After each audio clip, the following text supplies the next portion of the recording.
everyone. I'm Melissa McAllister, and you're listening to The Melissa Made Show. Now, for decades, I've dedicated myself to helping women break the cycle of dieting, navigate through all the fads, and change their lives through my nutrition coaching. Now, each week, I'm going to talk about everything from deep nutrition, mindset, self-care, the ideal workout routine, tips on how and why to implement intermittent fasting in your life, my favorite recipes that are not only crowd pleasers, but they're actually healthy for you, and so much more. Now, with small and consistent changes, you can defy aging while living a happier, healthier, and more heart-filled life. I'm so excited to show you it's possible with the right strategies that are so simple to adopt.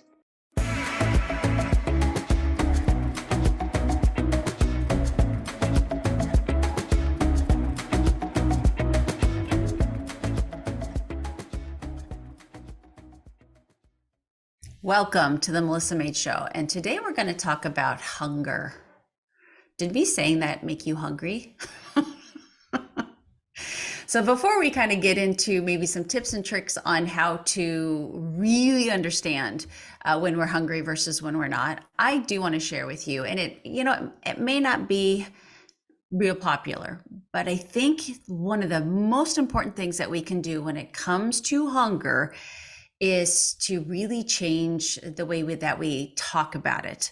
So when I have clients, or even when somebody messages me on social media or emails me and they tell me, I wake up in the morning and I'm starving, I literally twinge just a little bit because I want to send them pictures of what starving looks like, to have in our mind that because we didn't eat at a time that we normally do, like say for instance, you had breakfast and then you got so busy, you skipped lunch and then you put in your head, I'm starving. You're not starving. It's really like looking in the mirror and being like, I'm ugly today. Or, I look fat today. Don't talk to yourself about that. Change the verbiage in your mind. You, my friend, if you're listening to this podcast, most likely are not starving. So change that vocabulary in your mind.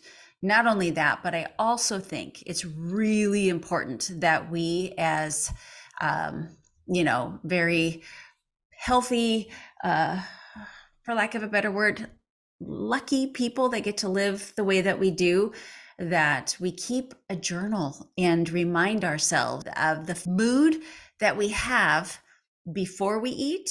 Think about it while you're eating and even afterwards. So if you just really, you could do it for a week, have a journal. And if food comes to mind, I want you to actually just kind of stop in your tracks and go, why? How long has it been since I've eaten? Am I driving by a KFC and that fried chicken smells amazing? What's the reason? Am I stressed right now? Did I get enough sleep? There's so many reasons outside of actual physical hunger that can make you feel hungry. And if we don't really just pay attention to that and aren't aware of it, then we truly believe that we're hungry and even get to the point that we think we're starving when you're really, really, truly not. So having a food and mood journal, I really like you to go deeper than that and do a food, mood, and poop journal. You learn so much about yourself if you keep track just for a little while of how you're feeling before, during, and afterwards. And when I say after eating, it's also going to give you a great sensation of how the food is treating you. Do you get tired pretty quickly after you've eaten? Do you feel hungry again an hour and a half after you've eaten? You need to know these things. Are you really bloated? Did you get bloated right after you ate, or did you get bloated 2 or 3 hours after you ate? That makes a huge difference. And for a practitioner like me, I love knowing this stuff. I can really help you if I know these details. I can help you on a much higher level. And then also your poop. How often do you poop? Color? Is there a smell to it? Was it hard to get out? Was it too easy to get out? All of those things are so important. So when we're talking about hunger, really just pay attention. Don't be so, automated when it comes to eating, which leads me to also feeling like I need to give you the point of trying really hard not to multitask when you eat. There's so many important processes that happen. And if you're staying sympathetic, where you're in that fight or flight, your body is going to pay more attention to keeping you alive than it is to digesting food. You won't digest food very well if you're in rush hour traffic and you're eating your dinner on the way home or your breakfast on the way to work, because it's feeling the stress that you're having because of the terrible drivers that are out there. It's not you, it's everybody else, right? That's what I tell myself. All the other drivers are terrible, and it stresses you out and it puts you in that fight or flight state. And you're sitting here trying to also eat food with one hand as you're driving, and it's just, try not to do that. You could even be watching the news and eating, and it's increasing cortisol and stress, and your body's going, I can't digest right now. I'm watching an earthquake happen. We're going to die. So think about how you're eating. The best thing that you can do is you can do this. Don't dismiss me. You can actually sit at a table and give yourself 15 minutes 3 times a day to just take a deep breath, smell your food, look at its beautiful colors and textures, be grateful for it, and slowly eat that meal. You can do that, I promise. And you'll notice a huge difference in your hunger signals, which we'll get into here in a second. So your body needs fuel, right? And obviously you're going to get fuel from the food that you eat. That's just how it goes. You've got this energy balance. So when everything is functioning properly, the body has these systems and balances that you will take in the food, and you will have the energy to also use the food. So this is what we want. We want to be able to eat a few times a day. Some of you are 1 meal a day, some of you 2, 3, 4, 5. Please don't go more than 5. Don't do the 6, 7, 8. That's becoming more popular, where you're eating every hour, every 2 hour, very hard on the digestive system. But to have a good breakfast, have a good lunch, have a good dinner, and to use the food throughout the day from the energy of the nutrient dense meal that you had is perfection, right? We have over 20 gastrointestinal hormones that are involved in moderating your appetite. It's a big deal. So your body is very well equipped to tell you, hey, I need some food, I need some energy, and other times to say, okay, seriously, enough. That was great. Thank you. Enjoyed it. Let's take a break. And if you really learn to listen to those kind of signals, then you're going to have a much better checks and balances. Okay. So the sensation of fullness is literally set in motion from the moment that you put food in your mouth and you chew it, and it actually starts to go down the esophagus. Now, you have to chew your food or you choke like I just did, because you have digestive enzymes in your mouth that will break down your carbohydrates. And if you are stressed or in a hurry, not paying attention, you won't chew your food enough to break down the carbohydrates, and it causes more work down the intestinal tract. So keep in mind that whatever you believe in, Mother Nature, Big Bang, God, whatever you believe in, there's a reason that you have enzymes in your mouth. You have specific enzymes in your stomach and specific enzymes in your small intestine that help you break down these foods, and they're separate. I mean, your stomach acid is strong enough to do a lot of breaking down, but there's a reason that you have amylase in your mouth to break down the carbohydrates. And if you don't slow down and chew your food, they say, gosh, sometimes it seems crazy. I've seen it like 45 chews, but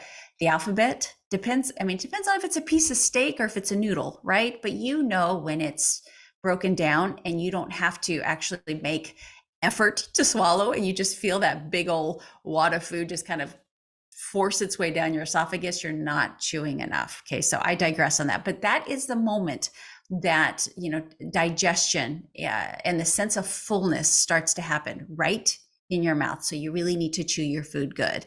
But once it hits your stomach, it gradually starts to fill up that space, and that causes the surrounding muscles to stretch.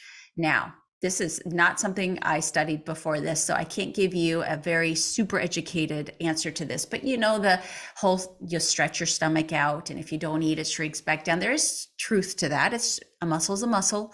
And if you're, constantly eating and it's always stretched, it's going to get used to being at that, as opposed to fasting. Oh, there's Melissa and her fasting again. But if you do have, give that muscle the chance to really constrict back to where it was, you will feel fuller sooner. Now, is it a huge, huge difference? Absolutely not. But there is some truth to that. But as your stomach slowly starts to expand like a balloon, you have a ton of nerves that are wrapped around your stomach that sense that it's stretching. And those hormones are going to communicate with your vagus nerve, and they go right back up to the brain and the hypothalamus. Now, your vagus nerve is this huge nerve that we're just discovering all of the powers that it has. So it goes from the base of the brain and literally smack dab right into the gut. And it also branches out into other organs. But that is, if you've not heard this, I'm sure you have now. I love that people are becoming more aware of it. There's some serious communication going on between the brain and the stomach, constant. And that vagus nerve is the highway telling your stomach to do things, and your stomach is telling your brain to do things. It's crazy. It's why they call it the second brain. Listen to your gut. Quite literally, if you are about to do something and you get those wonderful butterflies, that's excitement. But you get that sinking feeling and nausea, like, maybe listen to your gut. It's trying to tell your brain, hold on, let's think about this before you actually do it. But it's very important for the vagus nerve to get that sensation of your stomach expanding so that it can send that pulse up into the hypothalamus, because the hypothalamus, which is a control center for hormones, is going to start to tell you, okay, this is great. We're starting to feel full. Now, hormones are going to respond to the presence of specific nutrients in your gut and bloodstream. So keep that in mind. And you've heard this before that, oh gosh, what's probably the simplest thing? I want to say bone broth is probably, that's why it's really good for you to have after an extended fast. It's a very simple thing for your body to digest. Pretty simple.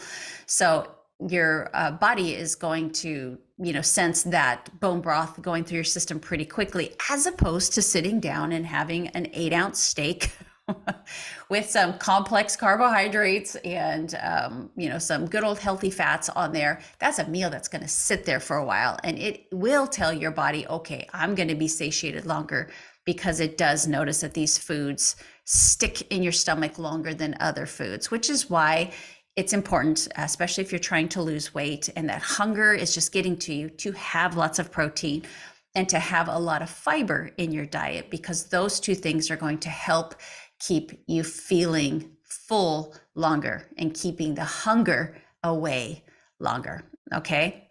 So you have a hormone called cholecystokinin, CCK. And that's one of the 20 gastrointestinal hormones that you have that is produced in response to food. And it really starts to notice it in the upper small bowel. So when it reaches the hypothalamus, that little section in your brain that is a control center for your hormones, it causes a reduction in the feeling of the reward center. So have you ever sat down and had a couple of bites of something and you're like, eyes roll back in your head, it's a little orgasmic in there. And it is the most amazing thing that you've ever tasted in your life, probably mom's home cooking. And you keep eating it, and literally by the 15th, 20th bite, you don't even remember that you're eating it. The love of that is kind of dissipated, and you're just kind of eating it because it's in front of you.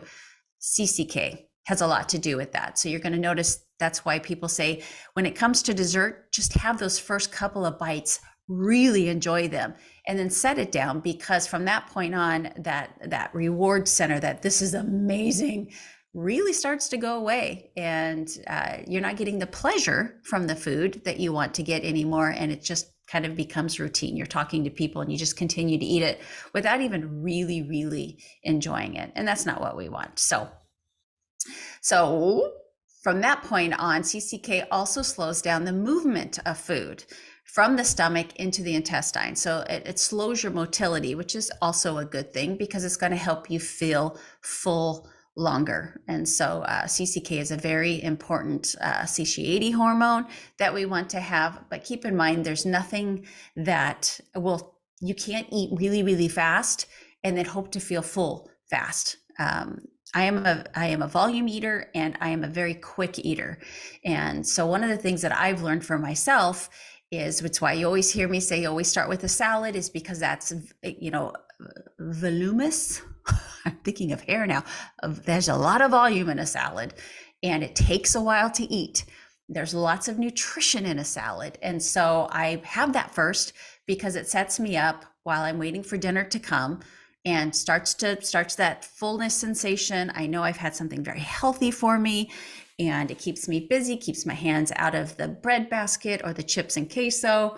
So there's really good reason for you to always start with a salad and it will start that CCK. So tag me when you start with a salad at your restaurant or even at home, just a little bag of salad, put some healthy dressing on it. I have some vegetables you've already prepared or anything like that, and just throw that on there and have a couple of bites of that, eat that slowly. And you'll be surprised. Dinner will come. You'll be able to enjoy your dinner, but tell yourself, I'm not going to finish this. I don't need all of it. And I'm going to take the rest of it home and I'm going to either have it for breakfast or lunch tomorrow. Saves you money, saves you time. You get to enjoy that wonderful restaurant food twice instead of just one time. So that's my quick tip for you.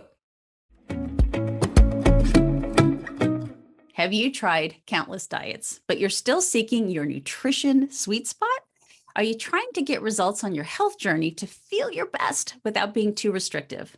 Now, I know how you feel. I've done the diet thing, but there never was that one that totally worked for me. And this is exactly why I developed the MAID diet. Now, I found that rather than restrictions, it's best to have a set of guidelines that allow you to customize based on your preferences and bio-individuality while staying on track with your health and fitness goals. I found the nutrition sweet spot. And as a health and nutrition expert, I get asked all the time what, when, and how I eat. And as someone who's passionate about education and helping others, I want to share that with you. Now, the MAID Diet ebook lays it all out for you, taking the guesswork out of dieting.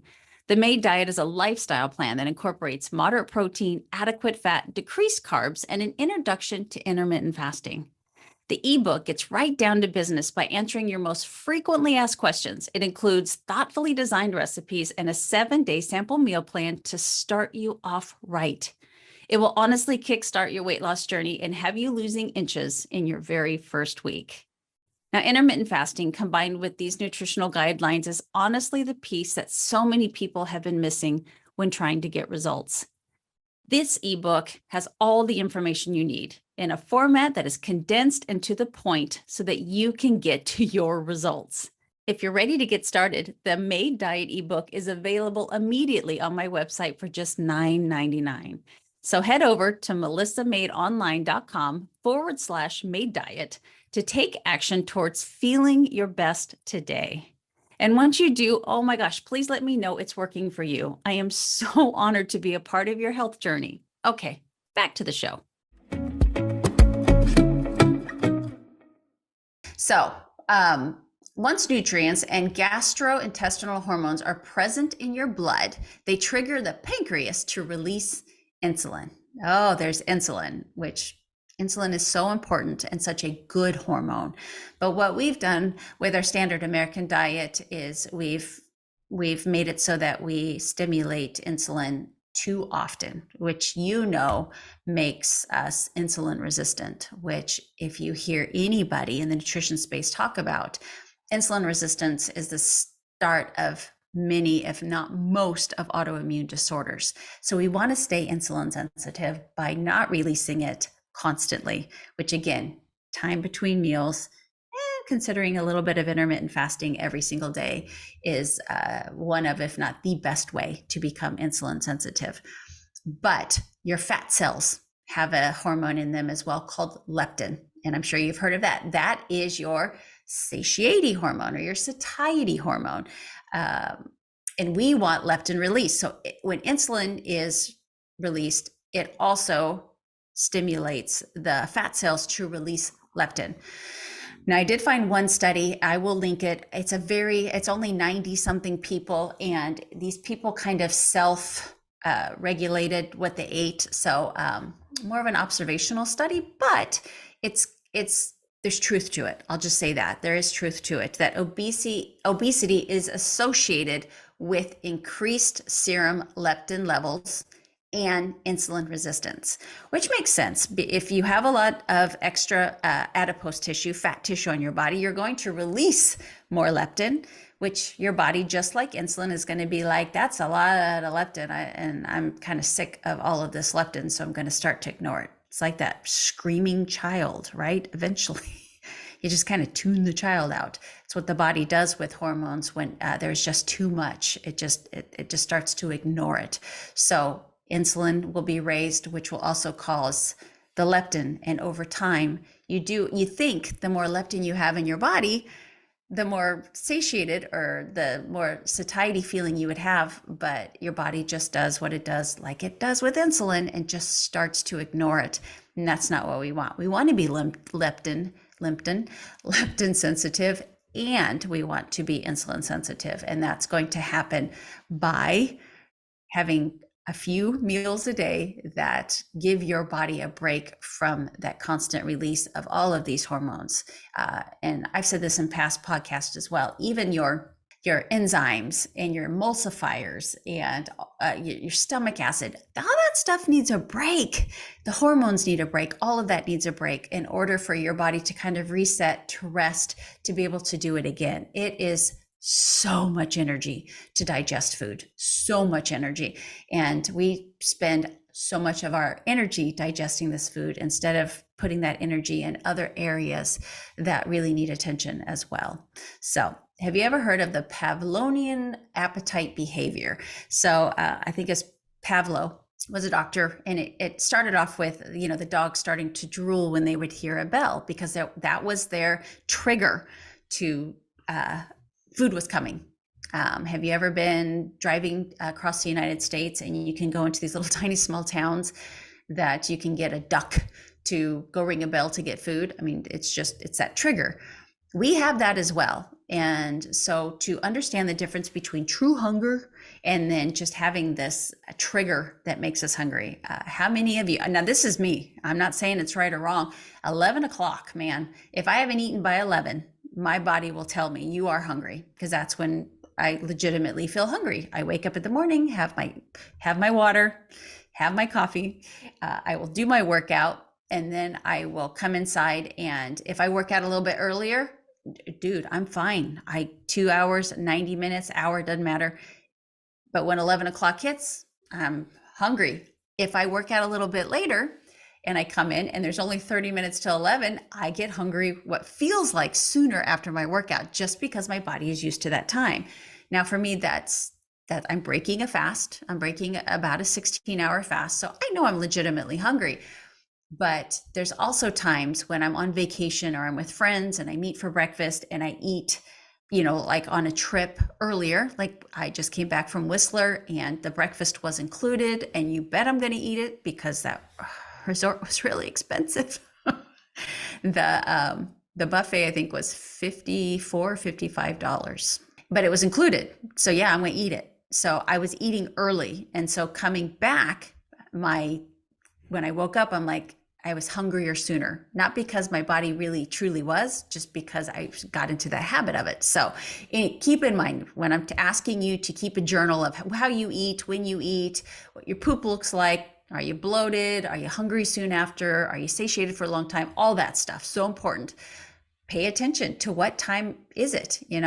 If you have breakfast at 10 o'clock and then at 11 o'clock, all of a sudden you're like, why am I hungry again? Because your body is used to that time. So you do have this, sense in your body that it loves habit. It loves to tell you normally eat at this time. So I'm going to tell you you're hungry again at this time. Even if you are physically not hungry and your body does not need food whatsoever, it's still going to tell you it's hungry. So just really learning those hunger cues and whether they're legitimate or there's a reason outside of that, I think is really super important for us to pay attention to so that we can control that hunger and eat when we need to, not necessarily because we want to, which is what's going to help keep us strong, healthy, and fit. So a couple of tips to help you keep your hunger under control. Oh my goodness, I'm not going to get into, there are appetite suppressants. There's a new drug out there that is supposed to, help diabetics, but also helps with hunger. That's something that you'll want to talk to. You could talk to my girlfriend, Dr. Lauren, also Herzog Vitality Center. I know now does that, the people I get my peptides from, which I haven't been on a peptide for a while, but I'm thinking maybe I need to get back on those. Peptides are amazing. Side note, they're amazing. They're just the things between amino acids and proteins. You break down a protein to a peptide to amino acid. It's no different than collagen peptides. And I always say the reason why they are prescription is because they work. And they don't want, the pharmaceutical companies don't want it out on the market because they're very effective and they want to keep control of it. So anyway, that's just a side note. But here are some things that you can do free of charge that will genuinely help you. They're the hard things though. So keep that in mind. It's not the easy thing of popping a pill that has serious side effects like phentermine. There's serious side effects to that. I know it can still be prescribed here in the United States. In Mexico, where I live part-time, you can get it in the pharmacy with no prescription. And I know, I know when I see them tourists, because you guys, if you've never been to Mexico, the pharmacies are more rampant than every coffee shop in the United States. I mean, there are 5 on a street. It's crazy. It's obviously a really good industry for them. And I see people walking in, and I know the men are buying testosterone and Viagra, and the women are buying them diet pills. And like I get Retin-A. I buy Retin-A there, and I'll buy to put in my body lotion. And what else do I get? Hydroquinone and Triluma sometimes. So I'm all about the skin stuff. I ain't touching those stuff, but I know it's very popular. So I digress. Anyway, what you can do that's healthy for you, it's in control and it works. And the first one is to eat more protein and healthy fats. Okay. They slow down, they take longer to digest, and they're going to make you feel fuller longer. Don't tell me you've not gone to a movie theater and just had a big old tub of popcorn, eaten that whole thing and still not feeling completely full. And you could go and get a treat or ice cream, or go get a snack after you had that huge bowl of ice cream or a huge bowl of popcorn at the movie theater.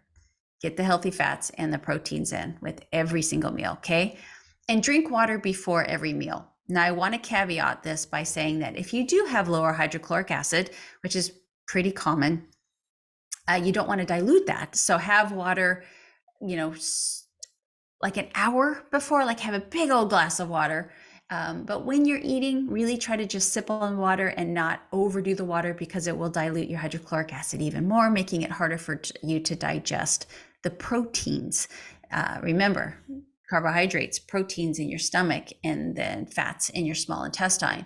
And if your hydrochloric acid isn't good and acidic, it's not going to break down the protein, making it a foreign antibody, stressing your body out, and you're not reaping the benefits of the protein that you're eating. Digressing again. Eat more high fiber foods. Get lots of those beautiful green vegetables. Man, right now is a controversy on vegetables. Every time I look at a vegetable, it looks sad to me, because it's like, I'm good. I promise I'm good for you. People are trying to put down them vegetables.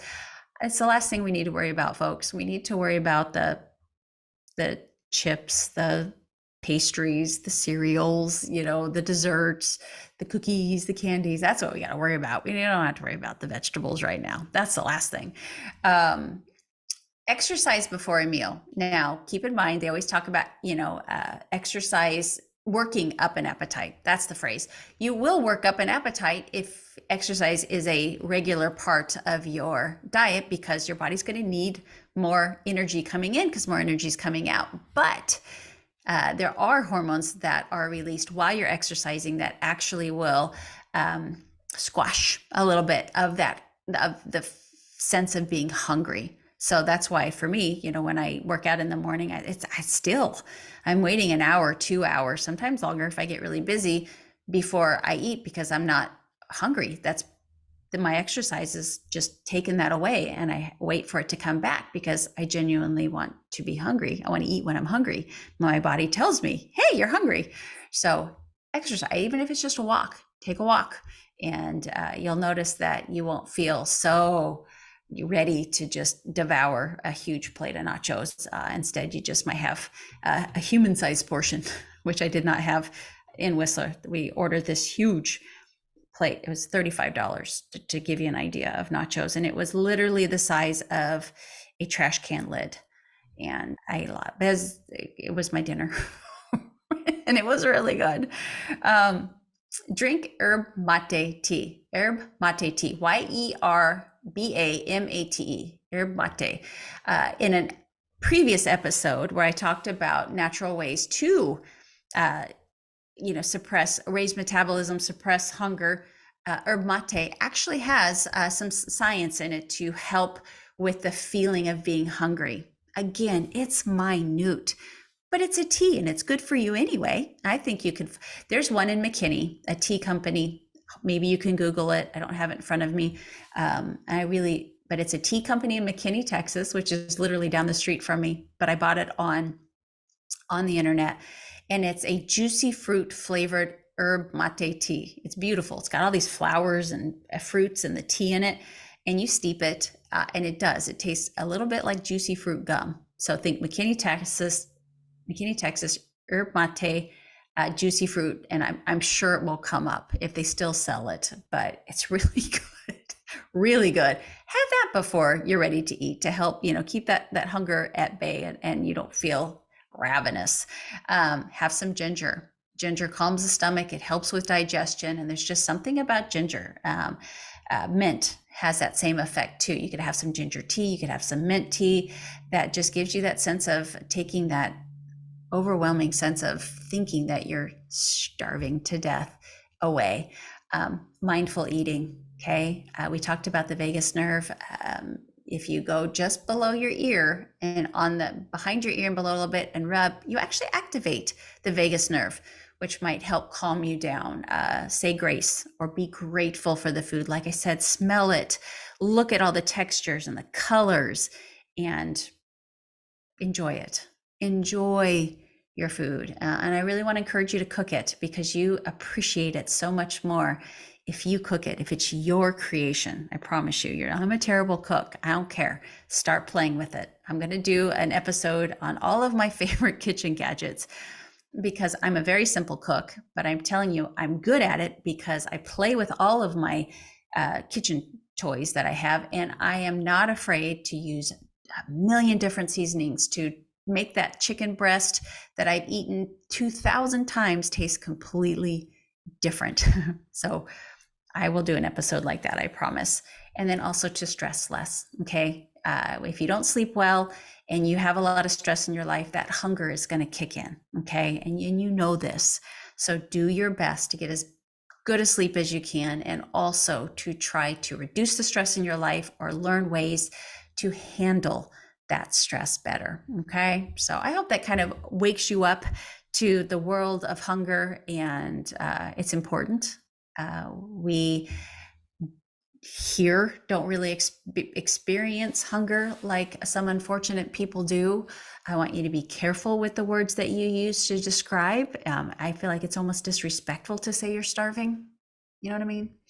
And to keep that food and mood and poop journal and really learn your hunger cues, if they're legitimate or if they're not. And you can talk yourself out of it. Go get yourself a cup of tea. If you're like, I just ate, why do I feel hungry? Well, that might be, you might be a little metabolically inflexible, The lumen helps with that, really helps create that flexibility and get better at it, and just really learn your body and to control that hunger, especially if it's truly not hunger.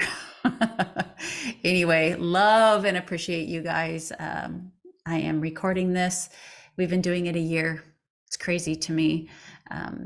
You sharing the podcast means everything to me, and your private messages of how helpful it was blows my mind, and it's still doing extremely well. And I have a couple of guests coming on that I'm a huge fan of, which is my favorite part of the podcast. Like I always tell you guys, these solo podcasts, but when I get to interview someone that I love and respect so much, it is just the coolest thing. So I want you to wake up, and I want you to be prepared, damn it. And I want you to go to bed, and I want you to be very proud of yourself. Okay? Love you guys. Have a great day. Wow, we've reached the end. But before I leave you, I'd love to hear from you. After all, it's not every day that someone reaches out and asks for your opinion. And to me, your opinion does matter. So please share this episode with anyone that you think needs to hear this message. And remember to rate, review, and subscribe wherever you listen to podcasts. My name is Melissa McAllister. And until next time, thank you for being your own health advocate.